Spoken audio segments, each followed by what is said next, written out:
Guys, welcome back to my channel. আর তোমরা দেখছো রূপা ব্লগস। আশা করি তোমরা সবাই ভালো আছেন। আমি অনেক ভালো আছি। আর আজকে আমাদের বাসাতে হচ্ছে কালী পুজো, তো ভাবলাম তোমাদের সাথে ব্লগটা পুরো শেয়ার করি। সো ব্লগটা স্কিপ না করে দেখতে থাকো। আর এইদিকে দেখতে পাচ্ছ পুজো হচ্ছে, ব্রাহ্মণ বসে গিয়েছেন পুজো করতে। এদিকে পুজো হয়ে যাচ্ছে আর সব বুকটুক সুন্দর করে সাজিয়ে দেওয়া হয়েছে, ধূপকাঠি মম সব ধুনা সব কিছুই জ্বালিয়ে দেওয়া হয়েছে।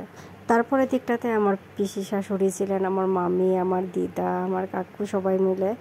আমার কাকু রান্না করছেন, আমার কাকা শ্বশুর আর কি হন উনি, আর আমার পিসিমণি তারা সবজি বানাচ্ছেন। আর এদিকে আমার জেঠু শ্বশুরও বসে আছেন ব্রাহ্মণের কাছেই, যা লাগছে দিচ্ছেন আর কি। আমরা তো সব কিছু রেডি করে দিয়েছি, আর তারপরে দিকেও উনি এখানে বসে যেটা লাগছে দিচ্ছেন। তারপর পুজো শেষ হয়ে গিয়েছে, এখন হয়ে যাচ্ছে যজ্ঞ হয়ে যাওয়ার পরে আমরা নিয়ে নেব অঞ্জলি নিতে। তো পুজোর আমার খুবই ভালো লাগে। তারপর আমরা সবাই দাঁড়িয়ে গেলাম অঞ্জলি নেওয়ার জন্য। আর তোমাদের অঞ্জলি নিতে কেমন লাগে সবাই একটু কমেন্ট করে জানাবে। তারপর আমরা সবাই বসে গেলাম অঞ্জলি নেওয়ার জন্য। আর এদিকে আমি দিয়ে দিয়েছি ঘুমটা, তোমরা দেখতেই পাচ্ছ, হয়তো বা ফার্স্ট টাইম আমাকে এরকম দেখছো তোমরা।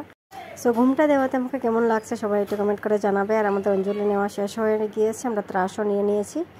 তারপর একে একে সবাই মিলে আমরা নিচ্ছিলাম পঞ্চপ্রদীপ থেকে ঠাকুর করে যেটা জ্বালিয়ে দেওয়া হয়েছিল ওইটা থেকে আশীর্বাদ। তারপরে দিকে ব্রাহ্মণ মাকে আরতি করছিলেন। সো আজকের ভিডিওটা এই পর্যন্ত। সবাই ভালো থেকো, সুস্থ থেকো। দেখা হচ্ছে অন্য আরেকটা ভিডিওতে তোমাদের সাথে।